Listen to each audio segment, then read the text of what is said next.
दिव्य वचन जीवन वचन दिव्य वचन जीवन वचन। सबको जय यीशु ख्रिस्त में प्यारे भाई और बहनों, आज मैं आपसे एक अजीब लेकिन बहुत महत्वपूर्ण सवाल पूछना चाहता हूं। अगर किसी व्यक्ति को सच में किसी पाप में पकड़ा जाए तो क्या होना चाहिए? न्याय, सजा या कुछ और? और एक और सवाल, अगर भीड़ आपके खिलाफ खड़ी हो जाए और लोगों के हाथों में पत्थर हो, तब आप किसके पास जाएंगे? आज के सुसमाचार में एक ऐसी ही घटना होती है। एक स्त्री को पकड़कर यीशु के सामने लाया जाता है। लोग कहते हैं वह व्यभिचार में पकड़ी गई है। सब लोग इंतजार कर रहे हैं कि यीशु क्या कहेंगे, क्योंकि जो भी वह कहेंगे वही उस स्त्री का भविष्य तय करेगा। लेकिन इस कहानी में एक बात और भी है जो हमें सोचने पर मजबूर करती है। व्यभिचार में हमेशा दो लोग होते हैं, फिर वहां केवल स्त्री ही क्यों खड़ी है? और इसी सवाल के बीच में यीशु कुछ ऐसा कहते हैं जो न केवल उस स्त्री का जीवन बदल देता है, बल्कि वहां खड़े हर व्यक्ति के दिल को भी हिला देता है। आइए हम आज के पाठों को सुने और फिर उस पर मनन चिंतन करें, बातें करें कि प्रभु क्या कहते हैं। पहला पाठ दानियल का ग्रंथ, अध्याय 13, पद संख्या 41 से 62। हम इन बातों के साक्षी हैं। सभा ने उन पर विश्वास किया क्योंकि वे नेता और न्यायकर्ता थे। लोगों ने सुसन्ना को प्राण दंड की आज्ञा दी। इस पर सुसन्ना ने ऊंचे स्वर से पुकार कर कहा, शाश्वत ईश्वर, तू सब रहस्य और भविष्य में होने वाली घटनाएं जानता है। तू जानता है कि इन्होंने मेरे विरुद्ध झूठी गवाही दी है। इन्होंने जिन बुरी बातों का अभियोग मुझ पर लगाया है, मैंने उनमें से एक भी नहीं किया। फिर भी मुझे मरना होगा। ईश्वर ने उसकी सुन ली। जब लोग उसे प्राण दंड के लिए ले जा रहे थे, तो ईश्वर ने दानियल नामक युवक में एक दिव्य प्रेरणा उत्पन्न की। वह पुकार कर कहने लगा, मैं इसके रक्त का दोषी नहीं हूं। इस पर सब लोग उसकी ओर देखने लगे और बोले, तुम्हारे कहने का अभिप्राय क्या है?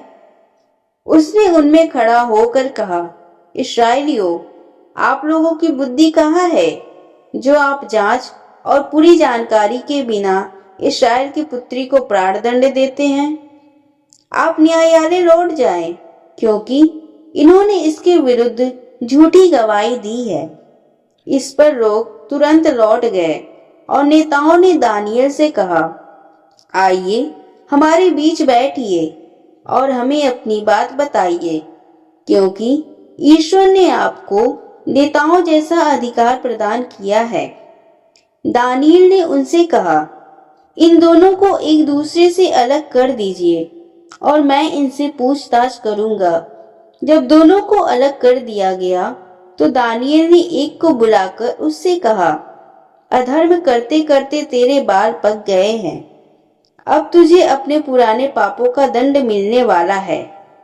तू निर्दोषों को दंड देकर और दोषियों को निर्दोष ठहराकर अन्यायपूर्वक विचार किया करता था, जबकि प्रभु ने कहा है, तुम निर्दोष और धर्मी को प्राण दंड नहीं दोगे।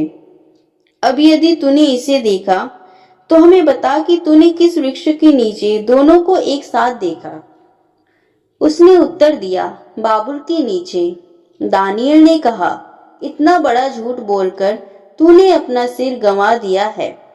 ईश्वर के दूत को ईश्वर से यह आदेश मिल चुका है कि वह तुझे 2 टुकड़े कर दे। दानियल ने उसे ले जाने की आज्ञा देकर दूसरे को बुला भेजा और उससे कहा, तू यूदा का नहीं, कनान की संतान है। सौंदर्य ने तुझे पथभ्रष्ट किया और वासना ने तेरा हृदय दूषित कर दिया है। तुम लोग इस्राएल की पुत्रियों के साथ इस प्रकार का व्यवहार करते थे और वे डर के मारे तुम्हारा अनुरोध स्वीकार करती थी। किंतु यह यूदा की पुत्री है जो तुम्हारे अधर्म के सामने नहीं झुकी है। तो मुझे बता, तूने किस वृक्ष के नीचे दोनों को साथ देखा? उसने उत्तर दिया, बरूद के नीचे। इस पर दानियल ने कहा, तूने भी इतना बड़ा झूठ बोलकर अपना जीवन गंवा दिया है। ईश्वर का दूत हाथ में तलवार लिए प्रतीक्षा कर रहा है। वह तुझे 2 टुकड़े कर देगा और तुम दोनों का सर्वनाश कर देगा।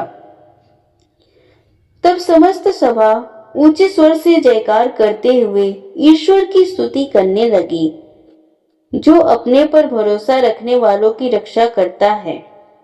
दानियल ने उनके अपने शब्दों द्वारा दोनों नेताओं की गवाही असत्य प्रमाणित की थी, इसलिए लोग उन पर टूट पड़े और उन्होंने मूसा की संहिता के अनुसार उन दुष्टों को वह दंड दिया जिसे वे अपने पड़ोसी को दिलाना चाहते थे, और लोगों ने दोनों का वध कर डाला। इस प्रकार उस दिन एक निर्दोष महिला की जीवन रक्षा हुई। यह प्रभु की वाणी है। ईश्वर को धन्यवाद। संत योहन के अनुसार पवित्र सुसमाचार अध्याय 8 पद संख्या 1 से 11। ईसा जैतून पहाड़ गए। वे बड़े सवेरे फिर मंदिर आए। सारी जनता उनके पास इकट्ठा हो गई थी और वे बैठकर लोगों को शिक्षा दे रहे थे। उस समय शास्त्री और फरीसी वे विचार में पकड़ी गई एक स्त्री को ले आए और उसे बीच में खड़ा कर उन्होंने ईसा से कहा, गुरुवर, यह स्त्री व्यभिचार करते हुए पकड़ी गई है। संहिता में मूसा ने हमें ऐसी स्त्रियों को पत्थर से मार डालने का आदेश दिया है। आप इसके विषय में क्या कहते हैं?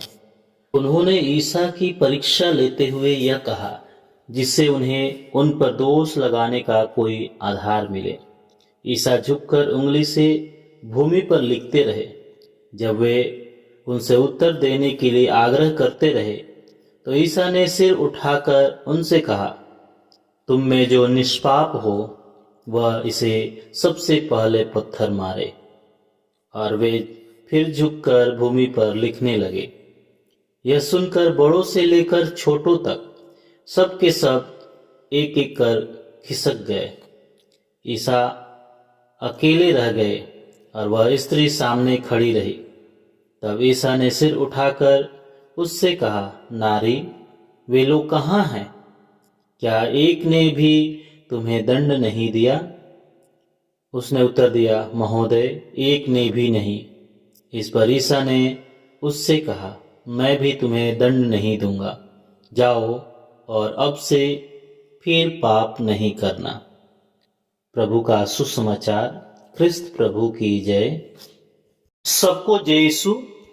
ख्रिस्त में प्यारे भाई और बहनों, हम सब ने जीवन में एक बात जरूर देखी है। जब कभी या कहीं कोई घटना होती है और लोग इकट्ठा हो जाते हैं तो बहुत जल्दी फैसले बनने लगते हैं। कई बार पूरी सच्चाई सामने भी नहीं होती है, फिर भी लोग अपने अपने निष्कर्ष निकाल लेते हैं। कोई कहता है जरूर इसी की गलती होगी, कोई कहता है मैंने पहले ही कहा था। धीरे धीरे माहौल ऐसा बन जाता है कि सच्चाई से ज्यादा आरोप सुनाई देने लगते हैं और ऐसे समय में उस व्यक्ति के लिए खड़ा होना मुश्किल हो जाता है जिस पर उंगली उठाई जा रही है। आज ईश्वर का वचन हमें 2 ऐसी घटनाओं के सामने खड़ा करता है जहां भीड़ है, आरोप है और ऐसा लगता है कि अब सब कुछ खत्म होने वाला है। लेकिन इन्हीं घटनाओं में हम देखते हैं कि ईश्वर की रोशनी अंधकार को तोड़ देती है और एक नया रास्ता खोल देती है। आज का पहला पाठ जो नबी दानियल के ग्रंथ से लिया गया है, जहां हम सुसन्ना की कहानी सुनते हैं। वह एक धर्मी स्त्री थी, लेकिन 2 न्यायकर्ताओं ने अपनी बुरी इच्छा के कारण उस पर झूठा आरोप लगा दिया। उनके शब्दों का समाज में प्रभाव था क्योंकि वे नेता थे, न्यायकर्ता थे, इसलिए लोगों ने उनकी बात पर विश्वास कर लिया। धीरे धीरे स्थिति ऐसी बन गई कि सुसन्ना को दोषी ठहरा दिया गया और उसके लिए प्राण दंड तक तय कर दिया गया। एक निर्दोष स्त्री लोगों के फैसले के कारण मौत के करीब पहुंच गई। प्यारे भाई और बहनों, लेकिन ईश्वर चुप नहीं रहा। ईश्वर ने एक युवा दानियल को खड़ा किया। उसने जल्दबाजी में निर्णय स्वीकार नहीं किया, बल्कि सच्चाई की जांच की। उसने दोनों न्यायकर्ता से अलग अलग प्रश्न किए और उनका झूठ सामने आ गया।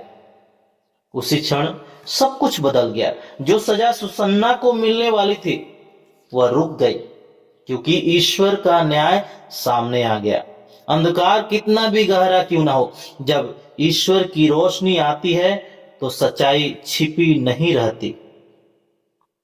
प्यारे भाई और बहनों, यदि हम आज सुसमाचार की ओर आगे बढ़ते हैं, जो यूहन्ना रचित सुसमाचार अध्याय 8 से लिया गया है, वहां हमें फिर एक ऐसी ही स्थिति दिखाई देती है। यहां भी एक स्त्री है, आरोप है, भीड़ है और हाथों में पत्थर है।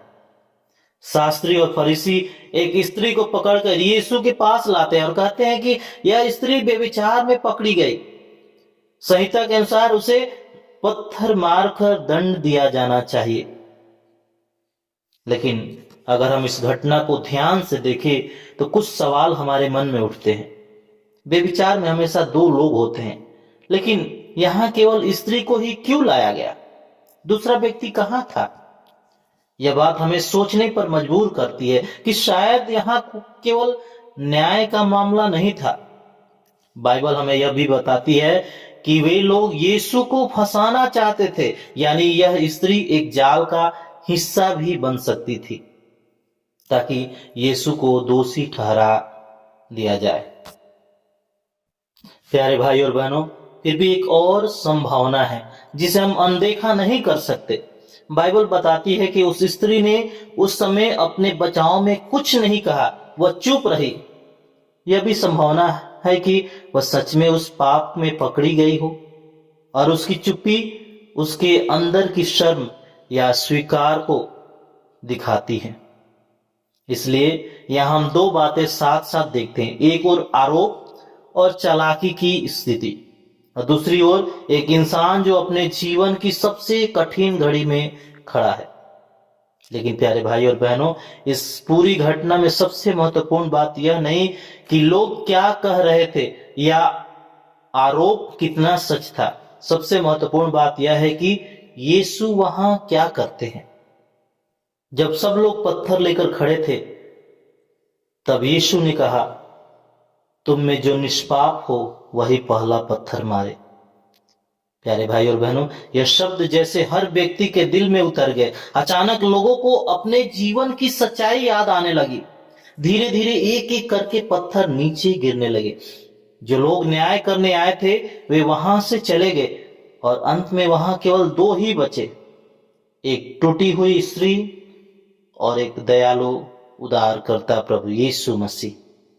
तब यीशु ने उससे पूछा, क्या किसी ने तुझे दोषी ठहराया? उसने कहा, नहीं प्रभु। और तब यीशु ने कहा, मैं भी तुझे दोषी नहीं ठहराता, जा और फिर पाप ना करना। प्यारे भाई और बहनों, जब हम इन दोनों घटनाओं को साथ देखते हैं तो हमें ईश्वर का दिल समझ में आता है। पहले पाठ में परमेश्वर ने निर्दोष को बचाया और सच्चाई को प्रकट किया। सुसमाचार में हम देखते हैं कि चाहे परिस्थिति कितनी भी जटिल क्यों ना हो, यीशु दया दिखाते हैं और नया जीवन देते हैं। प्यारे भाई और बहनों, कभी हम सुसन्ना की तरह होते हैं। लोग हमें गलत समझ लेते हैं और हमें लगता है कि कोई हमारी सच्चाई नहीं देख रहा है, लेकिन ईश्वर देखते हैं। कभी हम उस स्त्री की तरह होते हैं, अपनी गलतियों के कारण शर्म और डर में खड़े हुए हैं, लेकिन यीशु हमें गिरा हुआ नहीं छोड़ते हैं। और कभी कभी सच कहे तो हम भी उस भीड़ का हिस्सा बन जाते हैं, हाथ में पत्थर लिए हुए। आज का वचन हमें चुनौती देता है कि हम अपने हाथों के पत्थर नीचे रखें, दूसरों का न्याय करने से पहले अपने दिल को देखें, और अगर हम गिर गए हैं तो यीशु के पास आए, क्योंकि उनके पास अभी भी हमारे लिए आशा है। क्योंकि इस कहानी का अंत पत्थरों से नहीं होता, दया से होता है, आरोप से नहीं, कृपा से होता है। एक जीवन नष्ट नहीं होता, बल्कि उसे नया अवसर मिलता है। इसलिए आज यीशु हमसे कहते हैं, अंधकार से बाहर आओ, सच्चाई पर चलो और उस दया को स्वीकार करो जो तुम्हें नया जीवन देना चाहती है। आइए हम प्रभु से प्रार्थना करें कि प्रभु हमें वह अनुग्रह दे कि हम सच्चाई को खोजे, दया में आगे बढ़े और उस रोशनी में चले जो कभी नहीं बुझती है। पिता, पुत्र और पवित्र आत्मा के नाम पर आमीन।